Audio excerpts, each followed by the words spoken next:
What's up, y'all? Shakira, VFTV Views from the Ville, and you are fucking with a real one.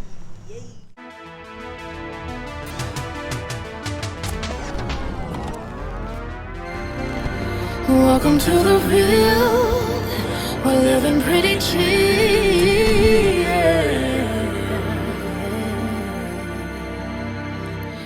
This is my city.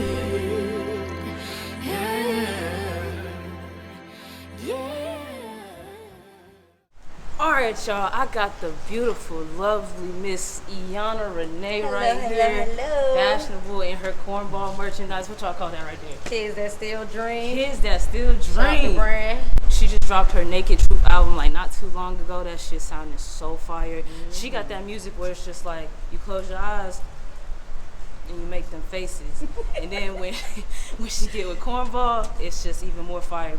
Too many faces to even make. So Ianna, The next I'll go. yeah. Shout out to Proven Prodigy too. We're finna get into every song. G with the heat.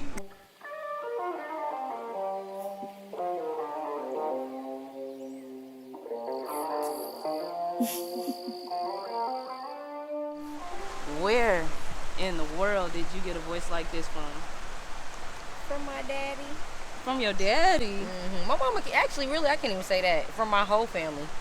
Because my mom's whole side of the family sings. Actually, one of the bigger artists here in Fayetteville, shout out to Cakes. That's my cousin. My whole family do music, really. Then it's another one of my cousins. His artist name is R&B. He does music. He better? Yeah, With a name like for real. that? We that's just a thing that we love to do for real. If we not singing, we dancing, we something. Was it Something ever a art. church thing? Oh yeah, for sure. I started off singing in the church. Shout out to First Baptist on Moore Street. I used to sing in the choir. So you grew up here. This is home. Yes, born and raised. People always ask me where I'm from, and I'm like, I'm from here. I think just because people don't see me out often. So, but really because as soon as I graduated high school, I went to college in Alabama. So I just dipped Oh, off. you went out to Alabama? What made you want to do that? Like, why Alabama in the first place? Well, my major was animal science and agricultural sciences in Tuskegee. Shout out to Tuskegee University, the illustrious Tuskegee University. Has the best veterinary program, even better than NC State. I tried to do state for a semester. I didn't like it, and I actually ended up going back to Tuskegee. Was this a HBCU?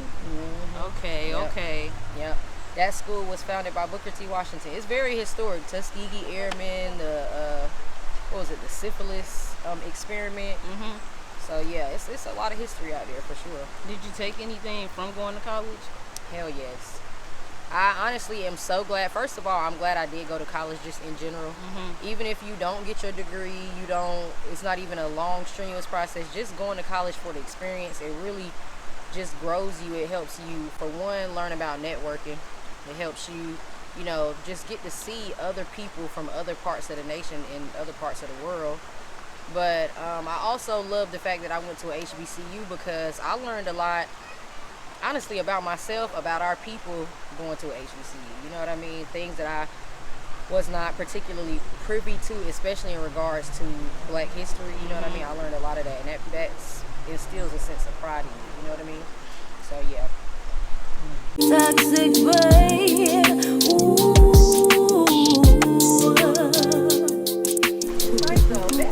What you been through to even come up with an album like this? Girl, you don't even want to get me into been through, but I mean, honestly, it was just Toxic Bay is a reflective song. Just on some shit like, sometimes when you first starting off dating somebody, you're not quite to that space where you're officially dating, but you know that your feelings are starting to become more involved, you know what I mean? And you start to just kind of show toxic traits. At one moment you want to act like you that girl or whatever, and the next moment you like, oh well, I don't care. Well, it's just basically like that. Like one of the lines in the song is, I talk shit before you are what I want you call, I ignore. But keep on calling, baby. Keep on calling, baby.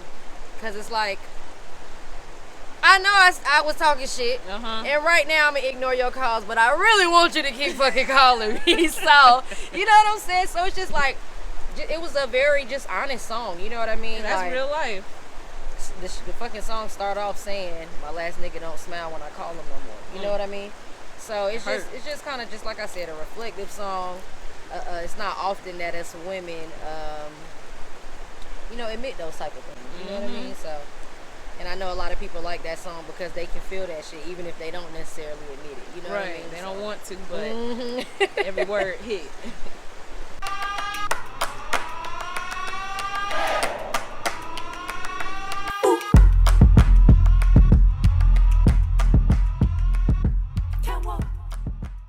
Big stepper. You know what I mean? Just a confidence booster. You know what I mean? Like, you just got to remind yourself sometimes. You know what I mean? Like, look, don't get this shit twisted. You got to remind yourself. Sometimes you got to remind the people. You know what I mean? Like, don't get this shit twisted. You know what I mean? And in my mind, and somebody not gonna like it when I say this, but in my mind, nobody can't touch me. You know what I mean? Like in any shape, form, or fashion. Even in things that I have yet to, you know, really hone in on. Yeah. I still feel like you can't touch me because once I get that shit, I'ma still kill you on it. Right. You know what I mean? So that's really what that song is about. Like, you can't touch me, baby. And I feel like every woman should feel that way. Yeah. I feel like every person should feel that way. Like a lot of people get upset. Speaking of Kanye again, a lot of people get upset with Kanye because, you know, just they say he's cocky. Same thing, same issue that Kobe had. You know what I mean? Like, but really, I think it's just a confidence thing. You know what I mean? Like, you have to believe in you before anybody else does. So, you know what I mean? You should be saying, I'm the best. The next person should say the same thing. You know what I mean? So, yeah.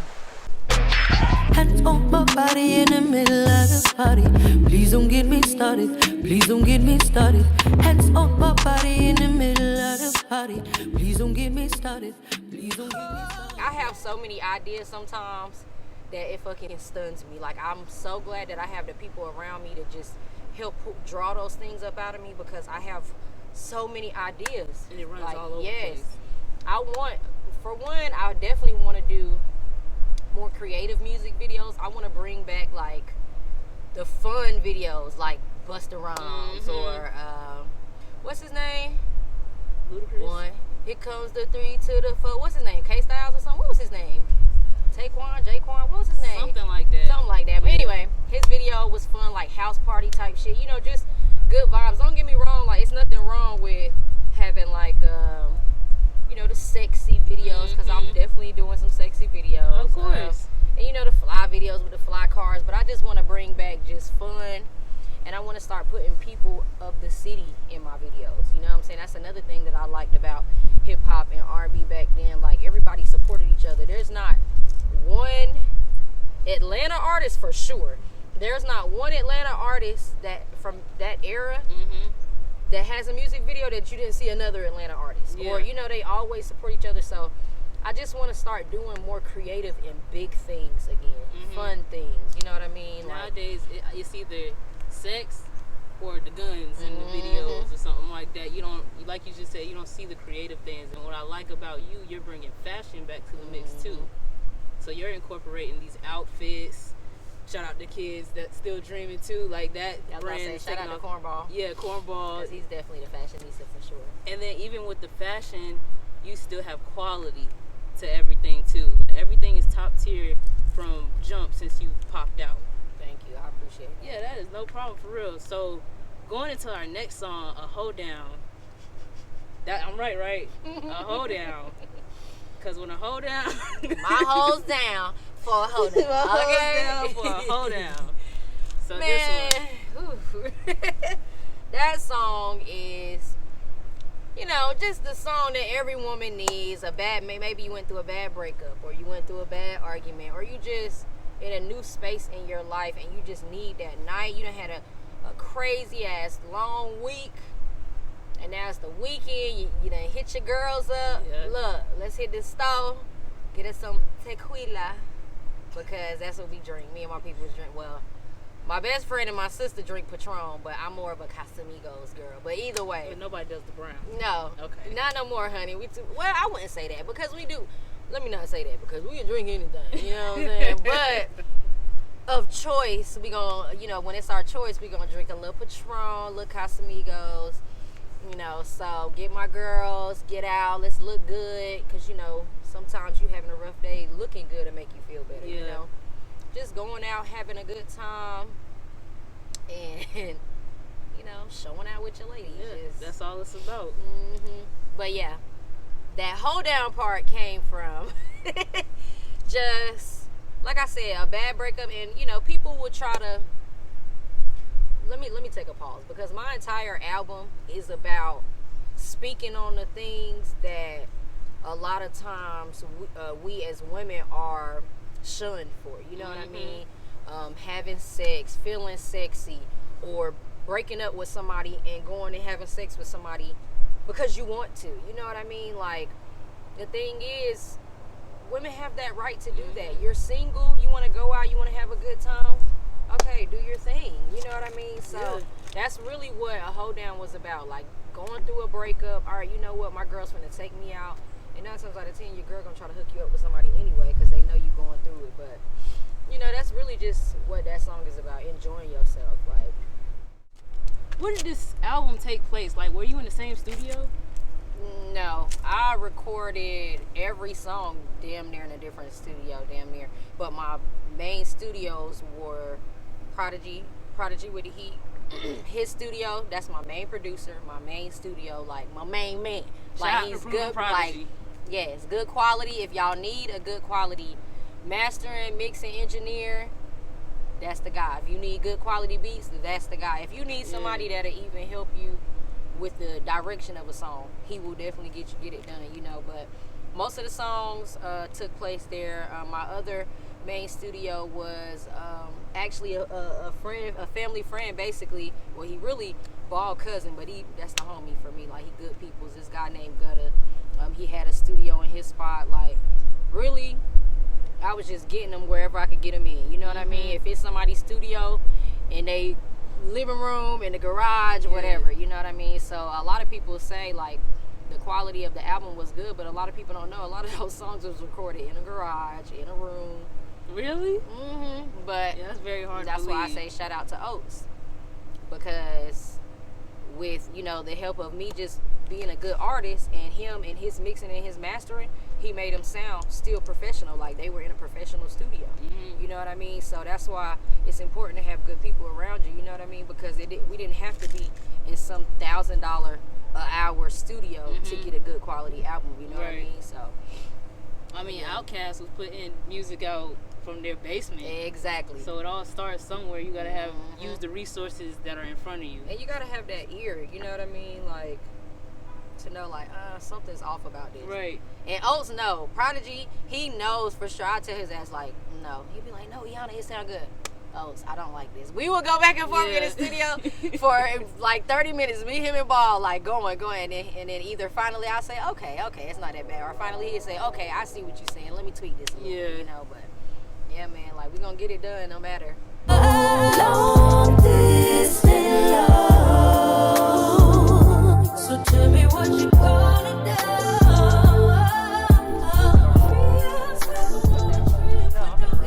Oh, okay.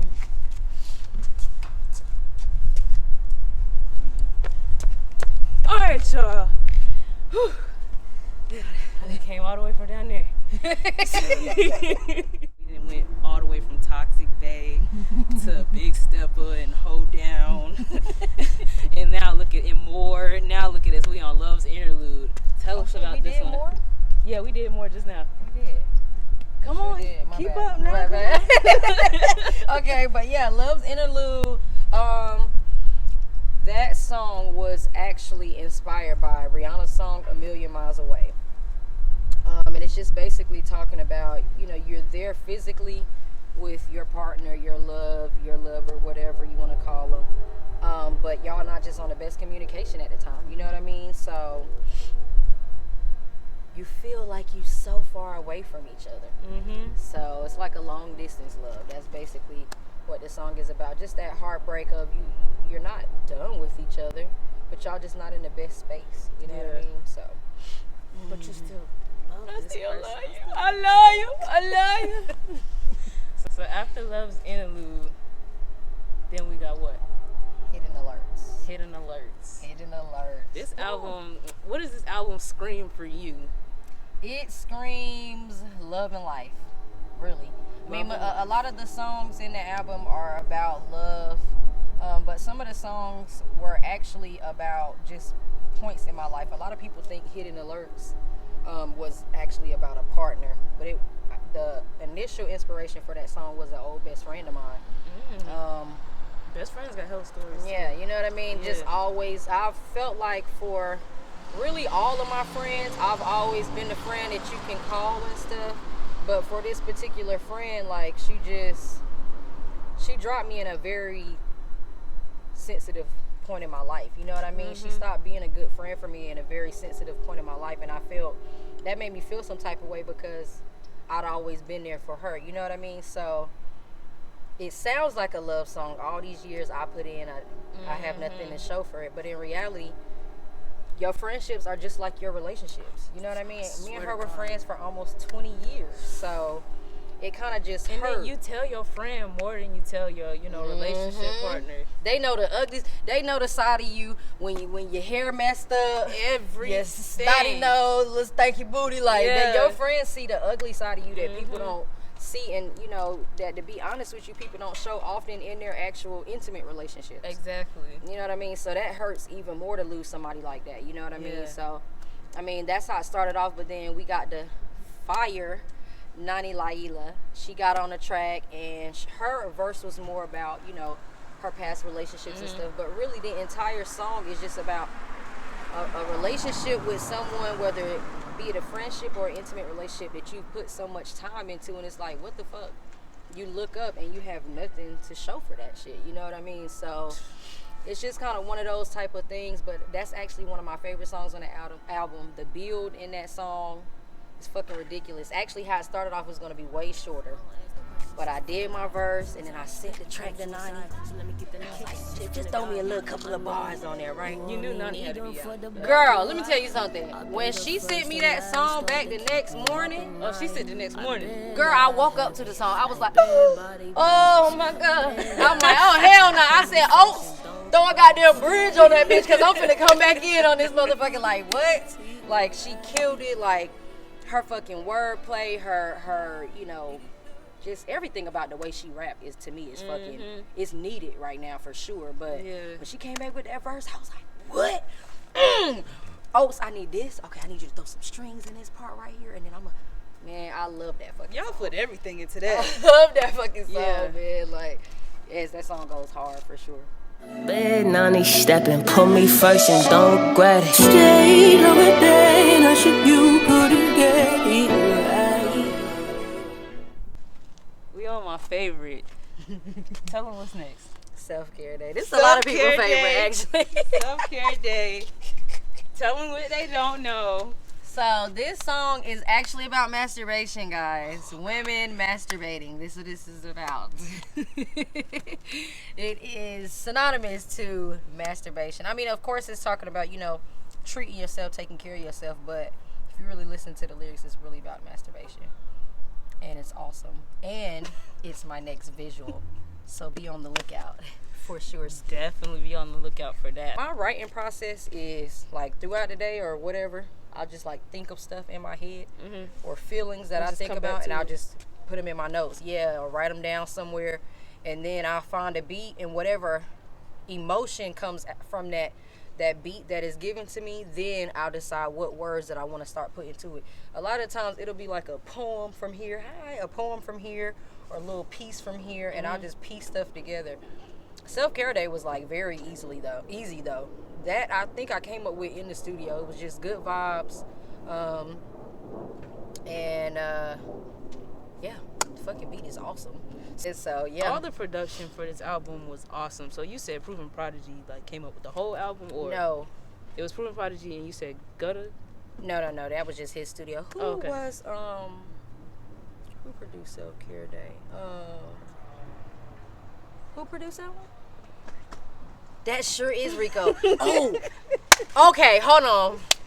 Another pause in the interview. Rico, y'all definitely need. That's another one that y'all need to be on the lookout for. Rico is nuts, actually. Okay, tell us Rico's name. What's his Instagram? His I don't know what his Instagram name is Rico J, I think. What's his Instagram? But his Instagram, I think his Instagram name is Rico J, but his tagline is The Advocates. Man, when I tell you Rico is sick, his beats are awesome. He actually produced quite a few songs on the album too. Self Care Day, Coffee, Love's Interlude, I think. No, that might have been Oates. Oh, Toxic Bay. Yep, he sure did do Toxic Bay. Yeah, his beats are very just unique. You know what I mean? So, but yeah, y'all definitely need to be on the lookout for him too. And he also does music himself, so he's definitely a force to be reckoned with for sure. Yeah, him and he does a lot of work with Nani as well. So yeah, he's definitely a force to be reckoned with. So yeah, but when he sent me that beat, I was like, oh yeah. Especially how it came in. I was like, okay, Rico, I see you, bro. Yeah, he went off on that one, I ain't gonna lie, but yeah. That's tough. Oh, and speaking of that visual, y'all definitely need to be on the lookout for that visual because y'all gonna see a few faces that y'all know. And a few other ladies in that video. A couple of faces that I know for sure y'all know around the city. So what time frame could they look out for that video? That we should be shooting a video within the next couple of weeks, but I don't even want to put a specific time frame on it because that's kind of based on like the videographers and how quickly they can edit, but it should definitely be here by spring for sure. For sure. Just keep following her. Yeah, for sure. That is going to be the next visual coming out, and it's finna be sick. You know what I'm saying? But I'm trying to take my time and execute it right. So yes, definitely be on the lookout for that, y'all, for sure.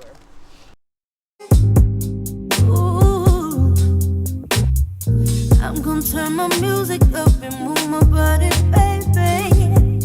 Ooh, I'm gonna roll this salsa and make this one so crazy.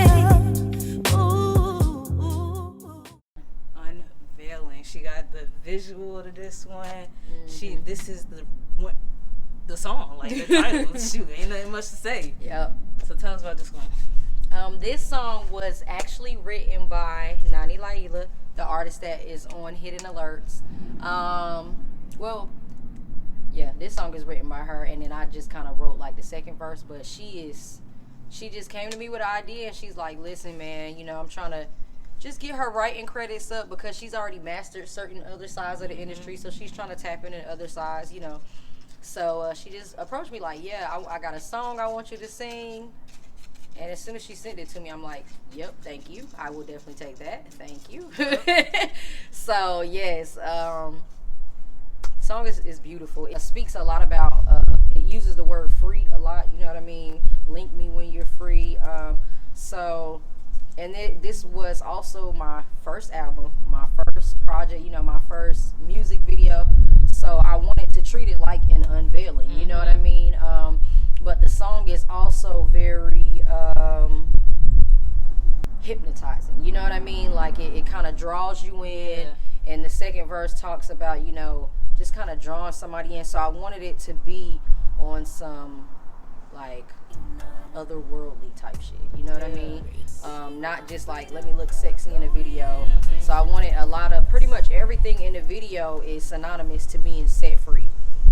You have like the balloons going up into the sky. You have me with the veil over my face, and then the chains. Just certain things that kind of are symbols. You know what I mean? I'm very big on like symbolism and things of that sort. And then I'm just fucking weird and different, so I'm like, I got to figure out a way to put some fucking fire in this video. So I'm like, okay, I'm gonna make it like a Conjuring type thing. You know what I mean? Like, so. And who shot that? That video was shot by Red NC. Y'all definitely check him out too. Very humble young man, very talented young man. definitely a person that I go to when I'm looking to kind of just get, you know, visuals and videos, and even if it's behind the scenes, anything really, you know, like also has an awesome eye, and Mav also assisted him with that, with like editing and things of that sort. So definitely check out Red NC and Mav Bishop, both dope videographers. Like, the boy has such a great mind, like from rapping to doing this right here. Yep. Even when I first presented him with the idea of the unveiling video, I didn't even have to explain a lot, cause like sometimes I have, like I said, so many creative ideas. It's kind of hard for me to explain it to a person that's not a creative as well. As soon as I started explaining it to him, he like, oh yeah, I know exactly what you're talking about. He started fucking writing down because he already knew like how we could fucking execute the shit, and we got that shit done. It was hilarious because when we had to do the fire scene, he was like standing by with like a jug of water so that we wouldn't get, you know, the police coming over there or nothing. He was all right. As soon as we finished fucking recording that scene, he was, but yeah, dope dude, good energy, good vibes for sure. That's what's up, man. All right, next song. After Unveiling is The Realist. The Realist. Yes. We got The Realist with the one and only Cornball. The one, the only Cornball, yes. So how do you describe your relationship with Cornball?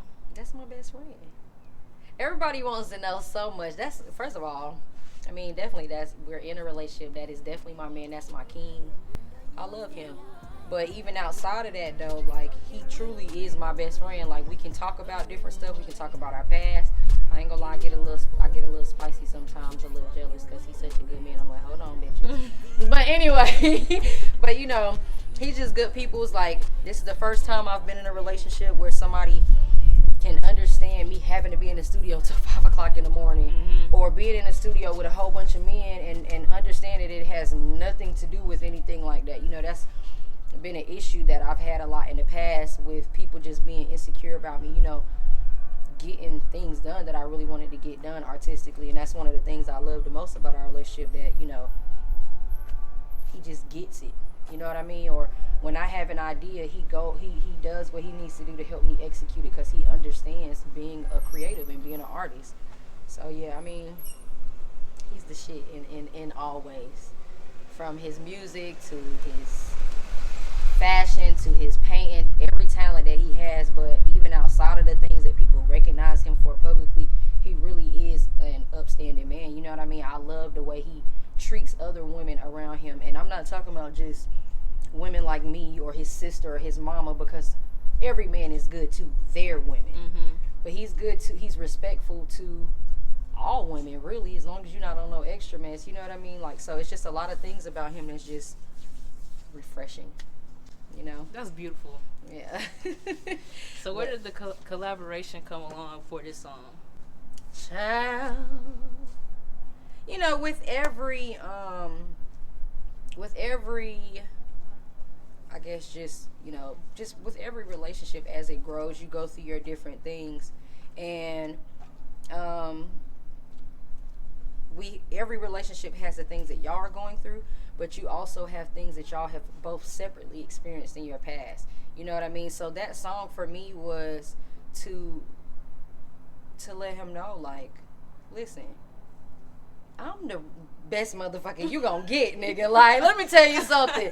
And that's not to say that he cannot get good women. That's not to say that, but it's just to say, look at us. You know what I mean? Y'all like on we the same match. speed. Yeah, you know what I mean? We match so well. Like, and even outside of, like I said, our talents and things like that, he and I have similar upbringing, similar experiences, to where, you know, our principles are the same as well, or similar. I wouldn't say the same, because we do have things that, you know, that differentiate. But yeah, you know what I mean? But it was just to let him know, like, bro, I got you. You know what I mean? And then he came back with I got you too, but you need to just slow it down a little bit. And that's okay. You know what I mean? Yeah. That's okay, because sometimes us as women, like, because we're, and somebody man gonna be mad about this, but we are just more advanced than men, especially emotionally, mentally. So a lot of the times I see you, I already know you. I know you the one that I want. You know what I mean? So, but men are not wired that way. They have to build the things that they want. They have to hunt for the things that they want. So if you just running up like, hey, it's me. I'm the one you need. Yeah, sometimes that can become, unattractive. Or, so his thing was just in his verse like, yeah, I got you too, but let's take our time with this. Let's actually make this foundation be worth something. You know what I'm saying? Let's not leave any cracks in the foundation. And, it was a different experience because I'm used to, okay, you want me? Come on. You know what I mean? Yeah. Type shit. But to have somebody kind of take control and say, let's really do this shit the right way, that shit, it was a little like, all right, nigga. Would you say you kind of hard-headed a little bit? Oh, yeah, for sure. I'm definitely hard-headed because I'm spoiled. I'm not even gonna flex. I'm definitely spoiled. I grew up with all brothers, one stepsister, you know what I mean? Like, so I've always gotten my way. I've always been able to speak my mind for the most part, you know what I mean?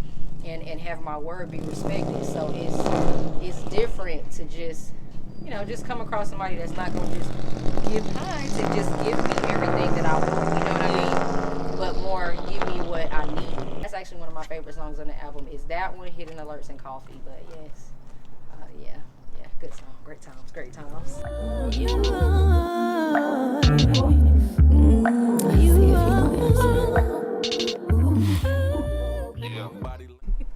Okay, last song of the album, Coffee in the Mornings. This song is about my daughter, Anaya Dior, best person in the whole wide world, the best baby in the whole world. Anyway, this song, I wrote this song in kind of like a dark time. I had a lot going on, both with my child and just personally. And my child has just always been like my replenishment.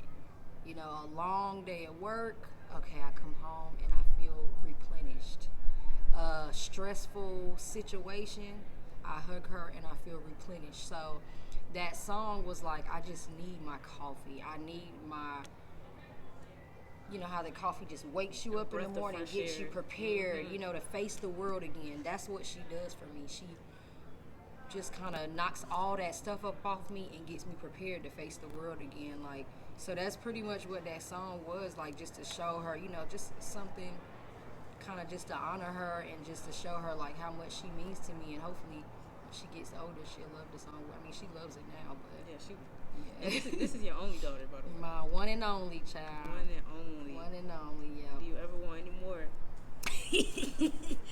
Okay, I never really wanted kids, honestly speaking. Don't get me wrong, my baby is the best thing that ever happened to me. But in my mind, before I had her, I was going to be the cool auntie. And I was the cool auntie. I'm the last of my best friends, my siblings, everything to have a child. But I told myself one and done. But we'll see. Was she playing? No, definitely not. So she came off the surprise. He won't surprise. But that's another story.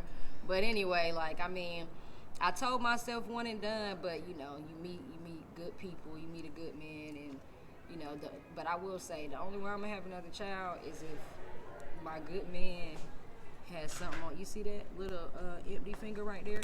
If that finger is no longer empty and he wants one, then I will have another child. But outside of that, I'm not, definitely not pressed. My baby is more than enough right now for me, for sure. And how old is she? She just turned 3, January 23rd. Shout out to the Aquariuses. Is it Aquarii? I don't know. Anyway. Aquariuses. Yeah, I have all women Aquarius around me, and I love Aquarius women. But yeah, she just turned 3 on January 23rd. Smart little girl. She really is. You say she got a lot of personality to her? Yes. Does she remind you of you? No. Yes and no. She reminds me of me in the ways of kind of just being more very outgoing and stuff. But her confidence level supersedes mine, and I just only hope to nurture that and not knock it. You know what I mean? Her level of confidence in herself supersedes mine. Her level of this is my opinion, this is what I'm going, and this is what I'm focused on. Her focus, is just way more than mine. I think she's going to be 10 times better than me. That's the only person that's going to be better than me, just so y'all know. But anyway, Flip's invisible hair. But yeah, like, nah, she has parts of me for sure, but she's just on a whole nother level. She's on a whole nother level, like, for sure. Would you say she took your fashion sense or anything? Yeah, she likes to dress up. She likes to model. She likes to sing. She took all of the just creative side. She has 3 different pianos. Oh, wow. Just like I was. And she's into music. She'll sit and play her piano. She'll sit and play her keyboard with the little microphone and sing. So, yeah, she definitely took a lot of the artistic things from me for sure. She likes to feel pretty. She wants me to do her hair, so those kind of things for sure. She's definitely a girly girl for sure. When I wake up in the morning and I see your brown eyes, I know everything's gonna be.